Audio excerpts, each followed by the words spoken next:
Dober večer in dobrodošli na drugem spletnem pogovoru tujih avtorjev z njihovimi prevajalkami na letošnjem sejmu knjige podelka.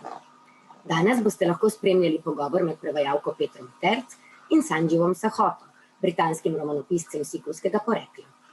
Njegov roman iz leta 2011, Prvenec, Ours Are the Streets, ki ga je zaradi dela pisal ob večerih in vikendih, pripoveduje prvoosebno zgodbo britansko-pakistanskega mladeniča, ki postane samomorilski napadalec.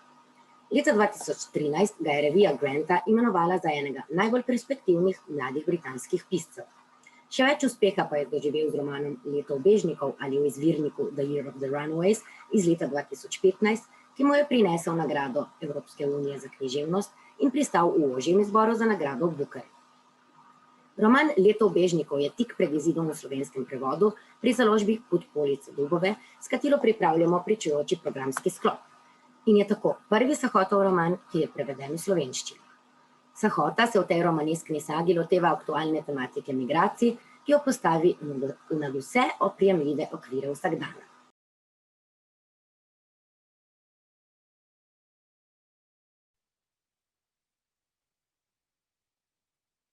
Perhaps for the beginning, I would like to ask you what led you to write this novel in the first place? And how long did it take you? Because I read that you wrote your first Ours Are the Streets novel while you were still working. And I was wondering what was the process with the second novel? How much time did it take? And did you still work or not at the time? Yeah, you're right. I was working full-time while I wrote my first novel, Ours Are the Streets, and I wrote that in the evenings and at the weekends and during holiday periods. With the Year of the Runaways, it was kind of 50-50. About halfway through writing that novel, I was in a position where I could leave full-time work. Because a publisher had bought it. My publisher bought the Year of the Runaways based on just a few chapters, which put me in a position where I could just concentrate on it full-time. So I'd say 2/3 of that book was written, actually, yeah, more than 50%, but 2/3 of the book was written with me working on it full-time, which was wonderful in lots of ways, but it's also really strange. I don't feel like I worked any more on the book than I compared to Ours Are the Streets. It's almost like the work just expands to fill whatever time you've got to do it in, that old kind of economics law. So it still took 3 years to finish, 3-4 years to complete. And I suppose it is a bigger book and it's on a larger canvas, so to speak.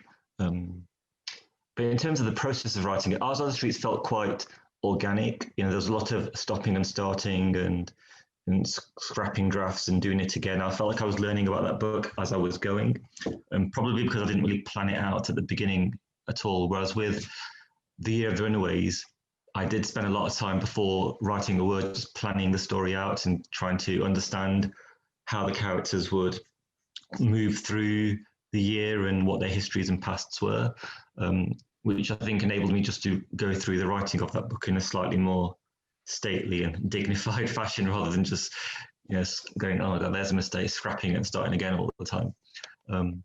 So it was a kind of a more considered process, I think, writing that book, which I think you can tell when you look at those two books. There's kind of a turbulence to Ours Are the Streets and a kind of a more of a classical kind of tone to The Year of the Runaways, which I think has a lot to do with the process of writing those books as much as anything else. I wrote the first chapter of The Year of the Runaways first, and then I wrote actually those 3 large kind of mini chapters which go into the characters' histories. Then I wrote those 3 chapters because I felt I needed to do that so I knew how they came to be where they were in the opening chapter.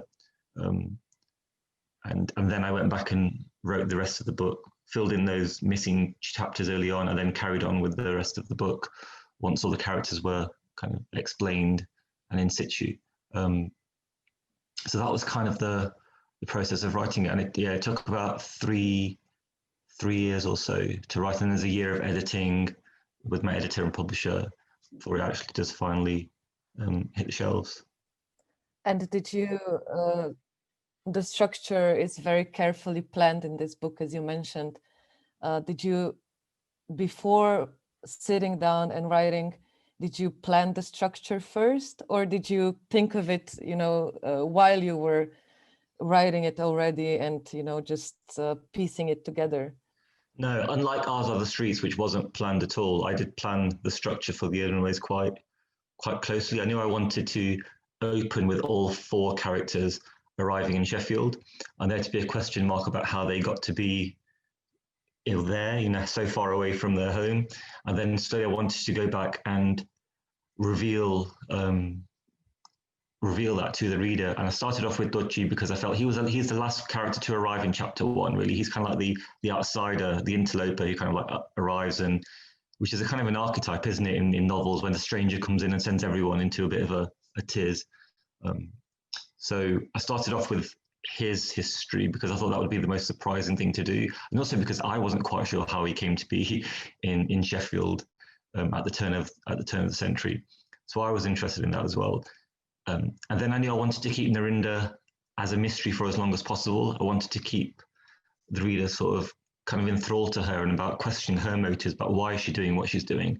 So I knew I wanted to leave her history till to be the final one of the 4 that I revealed. So there's Drugi, then there's Deep and Avatar, who arrive together as a unit almost. And I think that's why when they do separate about 2/3 of the way through the novel, it does hit home, because they're considered as very much being a pair, I think, for much of that early part of the novel, until circumstances force them one to betray the other. And then Narinda comes in, and I was really happy that she is the last one to be sort of her history, the last one whose history is shown to the reader, because she's almost becomes the moral center of the book, and she's the character around which the boys all kind of orbit, I think. So I wanted to leave that question unanswered for as long as I could. And it's not that long, it's about halfway through the novel. And then once all 4 characters, kind of how they got to be where they are, then almost like the narrative engine just takes a second life, and it kind of like there's momentum to the book then, I think, which carries it through the second half of the book. So I wanted that kind of structure where have them arriving, explain how they got there in a way that sort of enthralls and kind of enchants and sort of, but doesn't answer too much, and then have a real strong second half which builds on that momentum from the first half.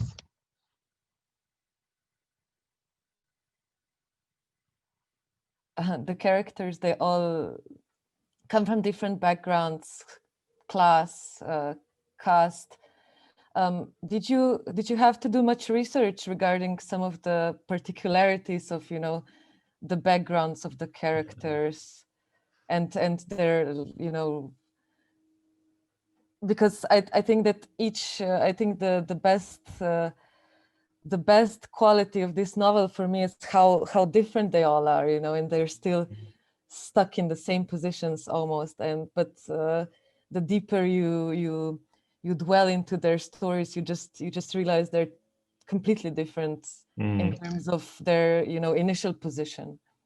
You're right, they are totally different, but the tragedy is the society that they find themselves in all treat them all as one, and as a kind of a homogenous block without nuance and without particular specific histories. Research, so I think I kind of feel I've been researching this novel my whole life, because it's set in Sheffield, which is a city I know well, and a city I grew up beside, and the other setting that's very important to it is India, and that's a country that Punjab in India, a state in the northwest of India, is a place I know really well. It's where my family kind of hail from.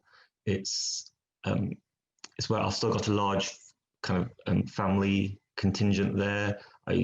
Before all this COVID stuff happened, I visited there. I go there annually. So I know that part of India quite well, and I know the stories that kind of inhabit that space, the stories of men, mostly men, but also women as well, who are desperate to come to the West, and the steps they take to come to the West, and whether they're kind of selling their organs or taking on, incredible amounts of debt, or remortgaging their land, or the desperate kind of acts they commit to try to fund their passage over to Europe. Those are stories I've been hearing kind of my entire life. And when I go to India, you always meet people who have been over to England and living here illegally. Then, they come back and you speak to them and they, tell you what life was like, how difficult it was, how they kind of made ends meet, how they lived, how they ate, sometimes how they, didn't have a roof over their heads. So those are stories that are they've almost just been always there. And it's not a secret conversation in India, at least in that part of India. It's kind of, it's an open kind of discussion that happens in markets, in bazaars, around the temple. People are always going to be exchanging ideas about how they can sort of make their way over, or the trials that they experience when they do make it over. It's an open conversation. So, and because I'm just naturally quite curious about people's lives, it's one I've always kind of felt myself tuned to. So I didn't feel I had to do any formal, field research and go out and interview people. It was just it's always been there. And I was wondering, because you have 3 characters that come to England, and then you have Narinder, who is there already. Did you, how was planning her character and developing her character different in this sense? That was it perhaps also your personal experience that you portrayed more on Narinder because she comes from the diaspora already? Yeah. I think the part of Narinder, Narinder came about initially because I knew I wanted a character who was a visa wife. He was going to marry one of these boys from India to help him get across to the UK. And then my question was always, why would someone do that? And the obvious reason is there's an economic reason. They do it for the money. But I knew I had 3 characters who are also very driven by their economic and their financial circumstances. I didn't really want Narinder to also be kind of driven by her economic kind of position. So I thought, well, a more interesting way would be to be if she's driven by a sense of wanting to do good or wanting to help someone, and if that's driven by a kind of a religious conviction. And it is a question that, because I do have cousins who are in, or who have been in the position of Randi, Avtar, Tujih, and it is always, and they do sometimes feel they do question me about what my role is in sort of helping them or understanding them or portraying them. So it's a kind of a vexed question, I think, for many people in the diaspora about what does it mean to be good to your, not just your fellow man, but also to fellow members of your family who are in difficulty and do need. Or might ask for some sort of assistance. What do I owe them? And I think it was that question that kind of lingers inside Narinder and kind of is probably an element of her personality that I was kind of I was drawing on that particular question, which is also a question that I think I do still, used much more earlier on, but do still kind of wrestle with, I think, at times. And when writing about the experiences of, migrants who do have definitely a marginal status in Europe and elsewhere in the world, what were you most careful about regarding this representation that you put into your book of, the newcomers, the migrants? Yeah, it's really interesting because, the impulse and the conviction is always to portray them as sympathetically and in a way that's going to make people, want to kind of help them or want to sort of understand them more deeply. But my conviction as a writer is always to be as truthful and to be as honest as I can about these characters. And the truth is that these immigrants or migrants or living here illegally or even under just dubious circumstances, they're as prone to behaving appallingly and as sort of as scabrously and as badly as anyone else. They can, it might be driven by a situation which is much harder than those of compared to people who do live here by birth. But I think my conviction was always to portray them as humanly as possible and to show them being good, but also being bad. Because I think that's what's going to make people think that they are real and their situation is real and their their difficulties are real. So I didn't want to sanitize these characters or portray them as totally as victims or people that we should feel sorry for. I wanted to just portray them as humanly as I could, full of the complexity and the difficulties of being a human in the world today. So I think that was sort of my main, that's always been my main aim. I didn't want them to be, obviously they are the victims of kind of terrible racism as well, but they're also the victim of the attitudes of people in their so-called own community who don't treat them well either. And I think it was important for me to be honest about that as well. Actually, there's people in the UK who you'd think might be more sympathetic to these men, but actually then oftentimes they're the worst perpetrators and make life more difficult for the men than they might otherwise need to. So it's important just to be as honest about their situation and about their humanity as I could. And the novel came out in 2015, right? Yeah. And it was also the year that, you know, there was like thousands of newcomers to Europe as well. It kind of collided your book with this period. And the Syrian so-called refugee crisis, you know, all that was happening, Did you get a lot of response connecting your novel to what was going on, you know, politically in the society in Europe at that time?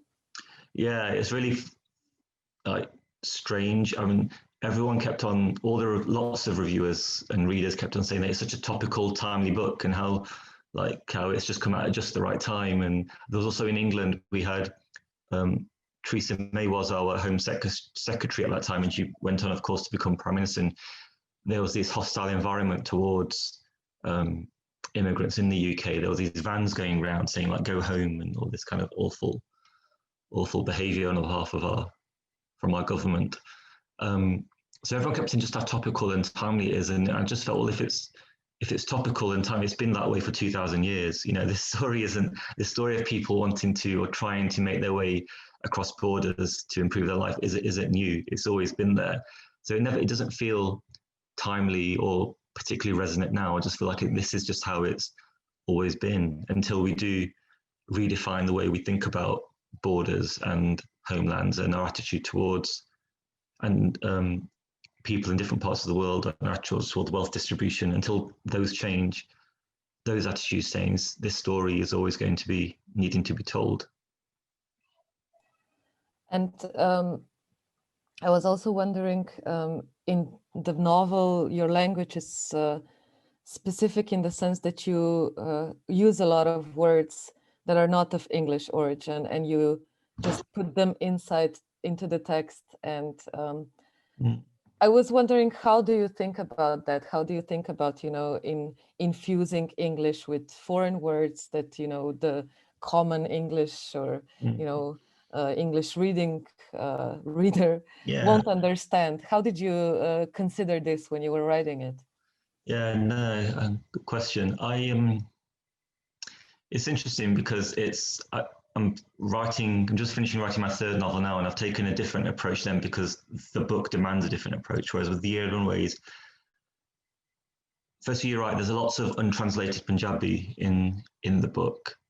And my reasons for that are kind of, and I don't have a glossary. I don't have a glossary in the book. And I don't think there's one in the translation either. I can't remember. But it seemed quite necessary to me that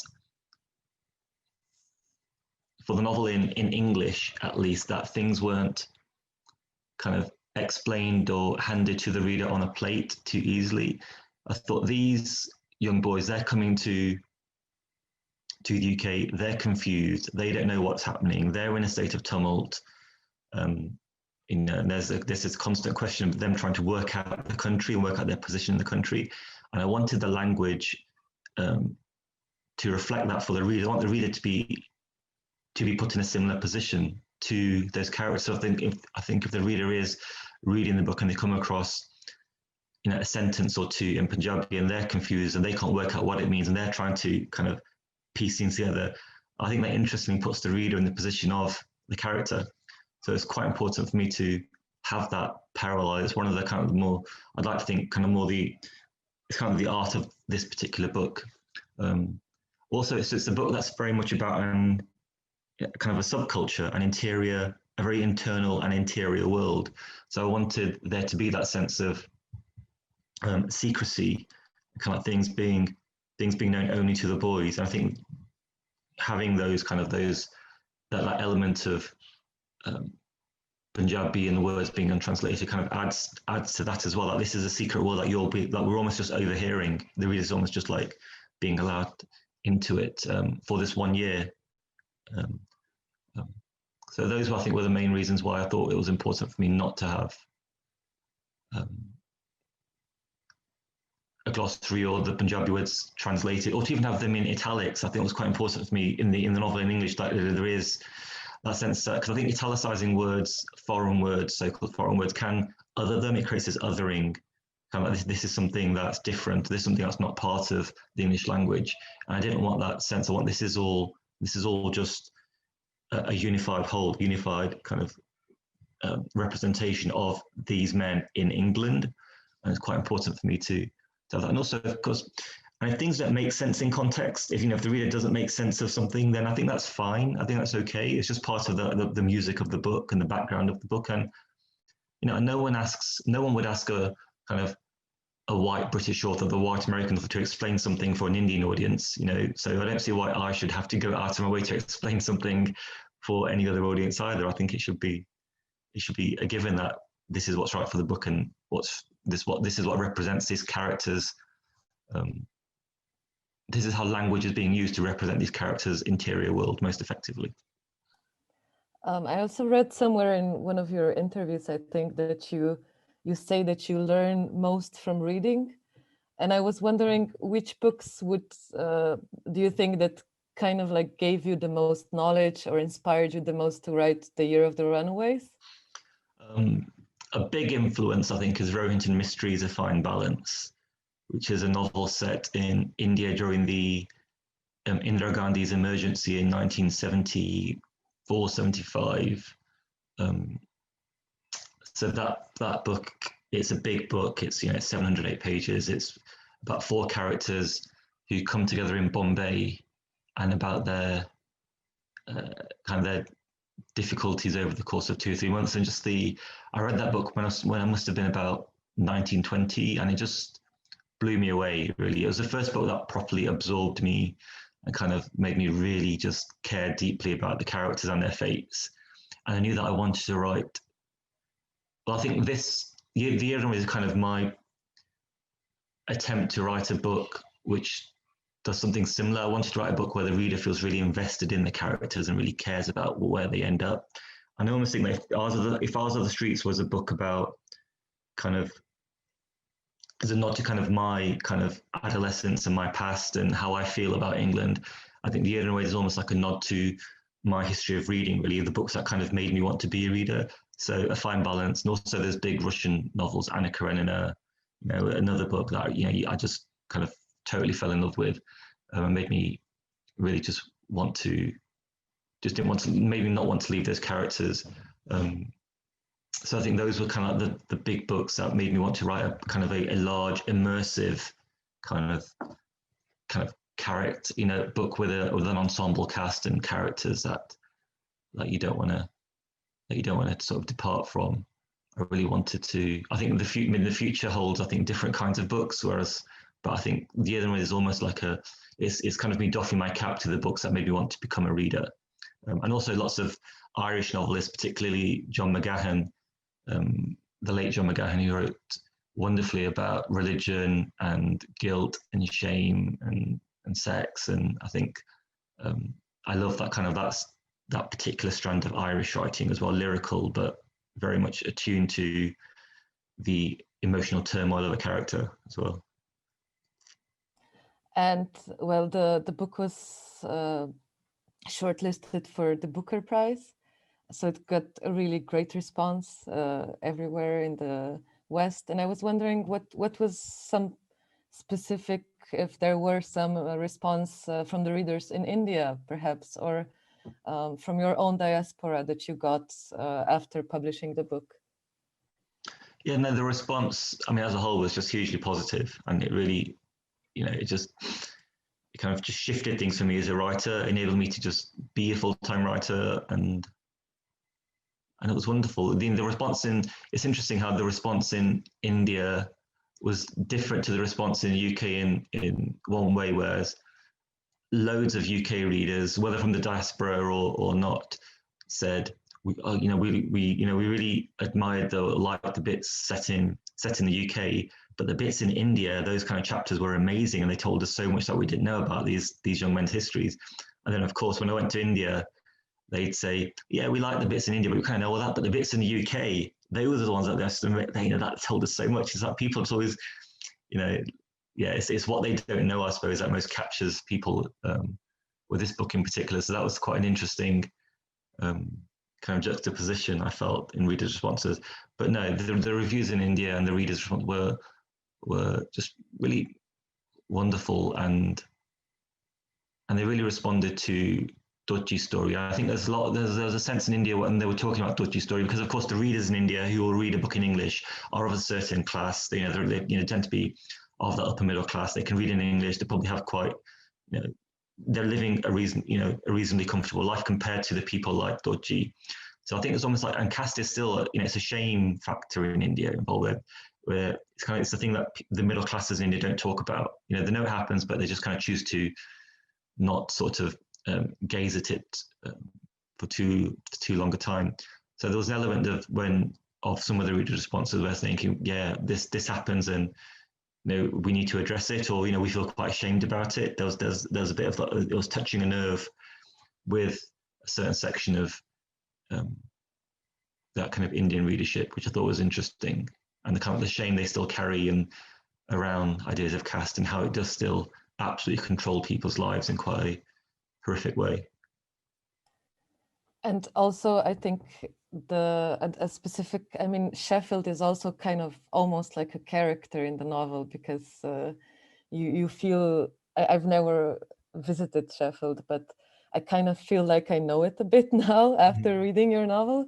Could you talk a bit about this, how you consider Sheffield as, transporting it into your writing, and why is it like an important place for you to embed into the writing as well? Yeah, well, Sheffield is, I grew up near Sheffield and grew up in Sheffield, and it's where it's a city that's always been closest to me, and I live in Sheffield now and have done for a long time, and it's a city I love. It's a city that I think is just wonderful. Just the topography of the city, it's very hilly. It's got lots of sort of the countryside. The Peak District, which is a big national park, is on the doorstep, but there's also quite a vibrant city culture as well. It's a wonderfully diverse city. I really enjoy just walking around the place. It means a lot to me. And actually, when I'm writing, I do find, well, with these characters in particular, I think that kind of one of the things in the novel, one of the points of the novel, is that these young men will go anywhere. They don't really, they just happen to end up in Sheffield, and they end up in Sheffield because that's the city I know best. And I decided to set the novel in Sheffield, but it could be set in West London or in Birmingham or in Nottingham, any of like the big cities. This story could have been there, because these boys will get anywhere. They will shovel shit, they will clean sewers, they will do whatever they have to do and go wherever they have to go to earn enough money to survive and to live. So Sheffield as a place wasn't really that important to the book, in the sense that it's not important to the characters. It just happens to be where they'll go for this year, and then even within the year they travel to other parts of the UK because they need to for money. And I always felt that, even for me as a writer, I've always think place really isn't that, or place in England isn't really that important to me when I'm setting a book in the UK. It happens to be Sheffield because that's where I know, but I don't really, I always feel that it's a bit of a cheat, because I don't think that, because I think my relationship with England is so sort of complicated and perplexed, and my question about where I belong in England is quite a difficult question for me, and how welcome I feel in England continues to be a question that I kind of I pick at. I think as a consequence, I kind of feel a bit like always at one remove from any England, whether any city in England. I compare it to my my cousins who are in India, who have born and grown up in it, and kind of the visceral love they feel for that place and for their land. And I remember growing up and feeling quite wistful and quite sad that I didn't really have that in England. I didn't really feel that, you know, I admire lots of things in England. There's several, you know, there's a million things I love about it, but I'm not sure I had that actual deep love for the land, because it just wasn't, because I contend that I wasn't allowed to feel that because of the society I grew up in. I think as a consequence of that, my relationship to place in my books is always a tricky one. It's set in Sheffield, and I try to depict it as closely and as realistically and hopefully as sympathetically and as I can, because I do love the city. But I think there's always a kind of a question around how close I can get to that city, and therefore I think it always feels slightly odd in the book. I think the question of Sheffield. So I'm glad you said it felt quite real, which makes me think I did a good job of disguising my own sort of relationship with the city or with the country. So I'm glad that it worked for you. Yeah. Well, it worked from the perspective of the characters, obviously. Yeah. So yeah. I was also wondering if you could. I read that you're teaching now. Yeah, I just started teaching. I was wondering, what do you tell your students now about writing? How does it feel to do that now, for example? Yeah, it's really odd, because I started teaching just about a year ago at university level at Durham, and it's what I enjoy about it is just how it makes me think more closely about my own writing. I mean, which sounds quite a selfish way I teach, selfish thing to say, but it's interesting how it makes me get into the DNA of my own work and about why I write in the way I do and why I make the choices I do.